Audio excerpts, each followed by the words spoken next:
open source and the right side of the brain. So we're going to spend a little bit time talking about free and open source software and the right side of the brain, and in particular, how people with right brain competencies can interact with programmers and developers. What do I mean exactly by right brain competencies? Could be a designer, could be a usability expert. These are probably the two competencies we'll speak the most about.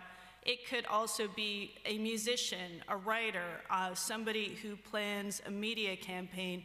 Any of the skills that you need to launch a mass movement, any of the skills you need for persuasion to work, most of the things we think of as a whole lot of fun.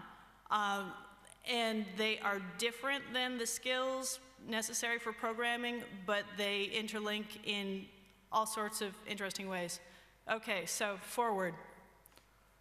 Images are powerful. I wrote a piece a while ago basically talking about how there's an analogy to precompiled code. I'll show you an example of what I mean. The brain processes image very differently than it processes written language. Which do you notice first on this slide? If you're like me, you probably notice the images. The text, the words take longer to go through. It's a much older processing system. Written language is a very new technology, only dates back about 5,000, 6,000 years. We as a species, we as organisms, have been processing visual data and reacting to it for many millions of years. And as a result, it acts on us differently. It acts on our emotions. It acts on a very gut level, which is powerful, can be dangerous, can also be something really useful if you're trying to create software that changes the world. So I come to this with a few core assumptions. Usability and design have value. Many open source applications, not all, because there's plenty of crappy software all over the place to be found, but many lag behind commercial software in terms of usability. Design and usability are specialized skill. I just went to a wonderful lecture teaching programmers the basics of good UI, good UX. If you have the ability to bring in a trained designer or UX professional on your open source project, I would really advocate that you go that route, because it's a different brain set, it's a different set of skills. And my assumption is that people want their projects to be the best and would like better skills.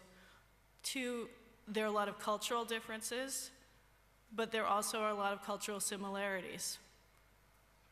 There are a lot of barriers to be overcome, one of which is that repositories from GitHub on out are not really set up to measure or track the contributions of anything other than code commits.